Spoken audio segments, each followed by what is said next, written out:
The Joe Rogan Experience. Yep. Your exercises have 100% made my knee stronger. Well, 100%. I appreciate that. It's really amazing. So with those kicks, and a lot of people out there can relate, you do that because it's something you want to do. It's not like that's the healthiest thing for your knee to go with this. I mean, the amount of torque is probably like in the thousands of pounds every time you throw out a kick if you add all that force. And it's the same with jumping. Playing basketball is not good for your knees, right? But I want to do it. Right.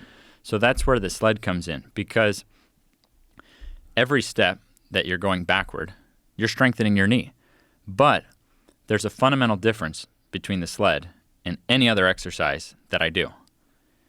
The difference is that only you move the sled. So the sled never moves you. When you do squats or anything like that, you're taking some degree of risk. The weight is going to move you down, and then you're going to move it back. So last time I was in LA, I'm on the roof of my apartment, and I have one of those internal resistance sleds up there. And my neighbor's 82, and he wants to join me for a workout. He doesn't know who I am. I can instantly put him on a sled. And this is an internal resistance one that you can push and you can go backwards. I've seen that one. Yeah. If you pull up my Instagram, I put so that anyone listening can get the world's fastest education, meaning I made for the podcast. I spent the last week preparing 6 posts in order. So let's go to that one on the top left. The current human exercise fundamental is walking forward with a machine doing the work for you, a treadmill. Yeah. Okay. It should be the human doing the work. Even pushing a sled would be so much better. You can put an older person on pushing a sled. Only they move the sled, so you don't have the with a squat or something like that, there's a lot more chance of injury. Right. But we want those effects of a squat. But for example, I go 6 days a week I sled, and 1 day a week I squat. You see the difference there? Is that what you do? 6 days. Every workout I sled first. Really? It doesn't matter if it's upper body. I sled first. So is that how you warm up, or is that? That's how I warm up, but it gets my cardio in. If you go right to the second post, someone can see exactly the benefits I'm talking about. You actually get a foot workout when you push a sled. For sure. Okay. And so I think most of us humans, we're missing training our feet. Yeah, I would agree with that too. Right. So right off the bat, and you were mentioning Louis Simmons and the reverse hyper and how it's like how you can rebuild it back.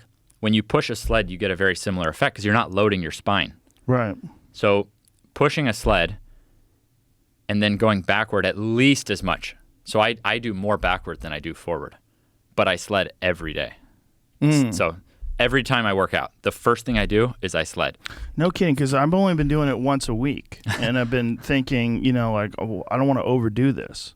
And that's what's interesting is that it's a lot easier to overdo exercises, and it's the crazy, impressive exercises I can do that get views on posts. The sled is not interesting. Right. But the sled is what I've definitely done more than any human being over the last 10 years. So the best thing I can do is just relate the exact, path I took. So how does one know when they're overdoing the sled? So first off, if the sled had 1,000 pounds on it, it just wouldn't move. Right. So you already have that difference. It's much harder to get into a tricky situation on the sled. And we really haven't seen such a thing. Like, people have asked this a lot. What's too much? There's actually, in the last 5 years, there's one dude who has sledded more than me. And I've made him my training partner now. Dude, your mission in life is to push me every day of my life. He sleds every day as well? Go look at the second slide on that. My training partner is 43, and he has reversed his body. He can dunk a basketball, and he's the guy in all my posts. So he's 43 years old. He's the youngest looking 43-year-old I've ever seen. He can now dunk a basketball. He's completely shredded. In the last 5 years. Look at that. That's crazy. He's outsledded me in the last 5 years. One-handed hang while he's extending his legs, contracting his abs, and holding a 45-pound plate. He rarely does that. That's fucking wild. That's wild. What does this guy do? He's a trainer. Man. Yeah. Fucking sign me up. Yeah, he wrote the gym book with me. It's intended to be like our gentlest starting tips for longevity.